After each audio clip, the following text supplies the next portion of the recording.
Welcome to Legally Speaking, a podcast from the Utah Attorney General's Office. Here, we will be discussing matters of policy and justice, cases that our office is taking on, hot topics in Utah and in the world, but of course, it will all be done legally speaking. Hello and welcome to Legally Speaking. I'm Richard Pyatt with the Utah Attorney General's Office. This is our official podcast, and joining us today is Jason DeForest, who's the Assistant Attorney General for the Utah Public Lands Policy Coordinating Office, but otherwise known as PLTCO. We're here talking about management of gray wolves in this state and the lawsuit that we're involved in. Jason, could you kind of give us a little bit of a thumbnail sketch about where we are with this lawsuit that we joined that actually originated in California? Sure, yeah. So the history goes back, at least in terms of this lawsuit, the history goes back to the Trump administration when wolves were taken off of the endangered species list throughout the state of Utah. That decision from the Fish and Wildlife Service was ultimately challenged by conservation groups in the Northern District of California. And we as a state asked to join in that litigation to support the Fish and Wildlife's decision to take them off of the endangered species list. And the court allowed us to join. That court ultimately found in favor of the conservation groups, and the wolves were returned to the endangered species list.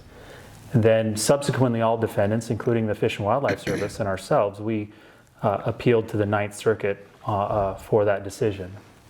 Okay. Since then, with the appeal pending in the Ninth Circuit, however, the Fish and Wildlife Service has determined that they want to take another look at the species, a review of the species as a whole, and to look at listing petitions that have come about since then. So that litigation, that appeal at the Ninth Circuit has been put on hold. Okay. So for all intents and purposes, the litigation is currently on hold while they review that. So a couple clarifying questions. So this is just pertaining to gray wolves?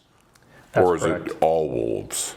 Just gray wolves. Okay. There's a subspecies of the Mexican gray wolf that is not in Utah. It resides in New Mexico and Arizona. There's an experimental population down there. Okay. So going back in time, why were these gray wolves put on the endangered species list to begin with? Were they being killed off? Were people killing them?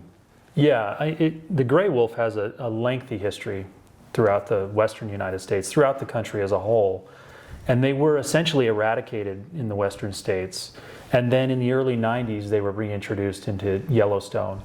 And so that population of gray wolves has grown over the years and has continued to thrive in Idaho, Montana, parts of Wyoming as well. And there's a portion of those three states entirely, but a portion of Utah that is actually not on the endangered species list. That's the Northern Rocky Mountains population segment that has been delisted. So those wolves are no longer on the endangered species list, but the majority of the state of Utah falls within that portion that is listed as endangered. So if the numbers are relatively few in Utah when it comes to the wolves, then why do we join this lawsuit? What's our interest in it?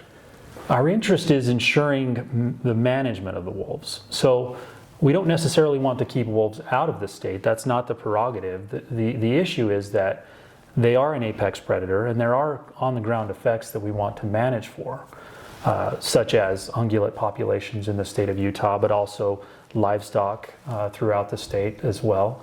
And we want to ensure that the state, the DWR in particular, has the authority to manage if and when there are any effects on ungulate populations or livestock producers. So what's the next step in the lawsuit? Where are we with it? And do you work with other states? And are we all kind of working in tandem with each other or do we have our own separate thing going with California? No, so next step in the lawsuit is we'll have to wait and see what the Fish and Wildlife Service decides as far as the delisting petitions are concerned and as far as the species status is concerned. So we don't know how that will play out.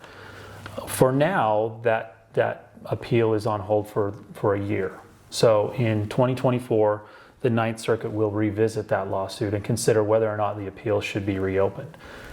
In the meantime, of course, we as a state and the other interveners and the defendants as well have the opportunity to reopen that litigation if they so choose. But I think it behooves us, at least with respect to the litigation, to wait and see what the Fish and Wildlife Service decides to do with those petitions. So for now, all of that litigation will remain on hold.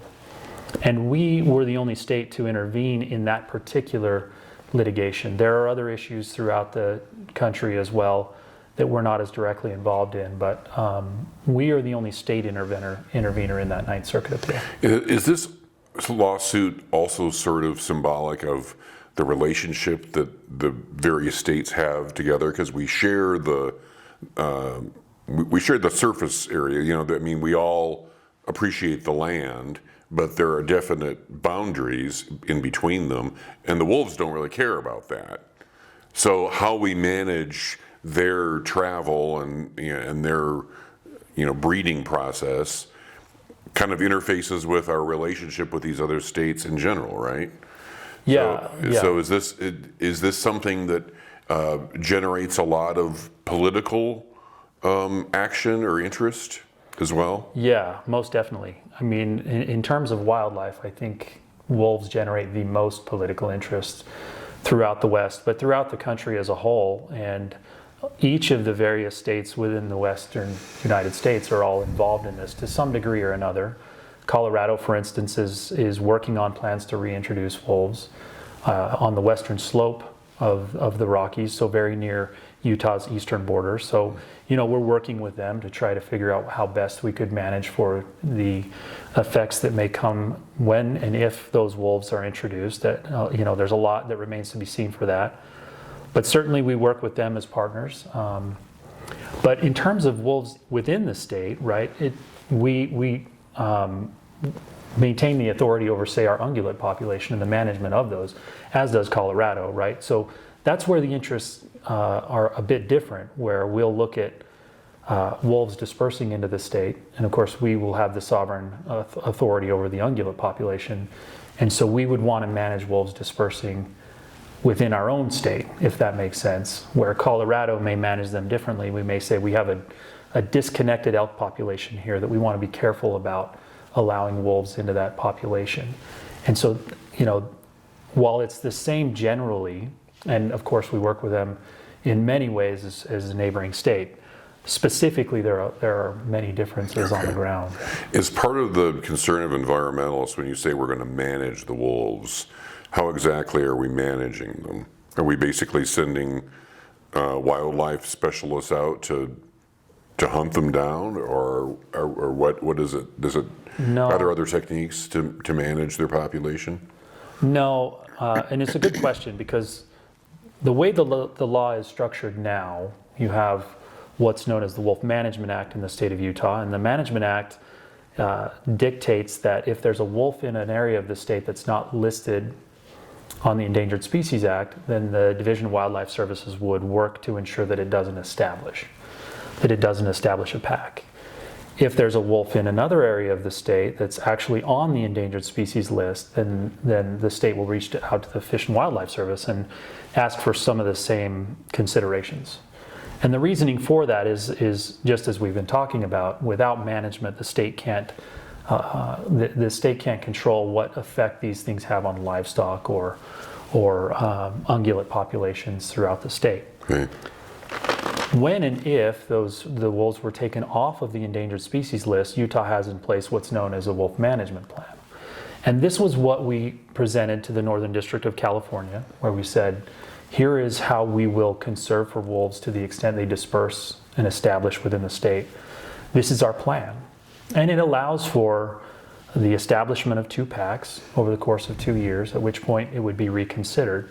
And then it has, all of the considerations you might expect for livestock, for tribal interests, in fact, for other wildlife or species that may be affected by that distribution of wolves. So it's kind of a complex topic, but certainly it's not. The DWR would not be managing them by taking them out. That's I think, a common misconception. Okay, so when do you expect this might be in court again? It just depends on when that. I think we're for now we're kind of waiting for the Fish and Wildlife Service to do what they do on their. They didn't give you any kind of, they don't give anybody any kind of timeline? Well, they try. I mean, they give a 12-month timeline where we expect to have some sort of movement within the 12 months. That's what they represented to the court, was that, we'll give status updates. So we're expecting them to give 90-day status updates to the Ninth Circuit about where they are. Okay. But in the meantime, the state, the wolves are still multiplying, they're still moving around. Various states are reacting to that activity. Is that true? Sure, yeah. Colorado has wolves that have started to establish in the northern part of the state on their own. And of course, we share a border with Wyoming, where there's a significant population of wolves, and Idaho has a significant population as well. So they, as wolves do, they're continuing to reproduce and disperse throughout the western states. And we get them occasionally here in Utah. As I said, we haven't had any established yet. No packs have established, and none that we are aware of that have stayed here. But they do disperse here, and there's sightings regularly. Yeah, okay. So. All right, Jason, thanks. Interesting topic. You don't think about wolves being among us, but they certainly are, and we'll be following this and following what happens both on the wildlife side and in the courtroom. So for now, thanks for joining Legally Speaking. I'm Richard Pyatt. See you next time.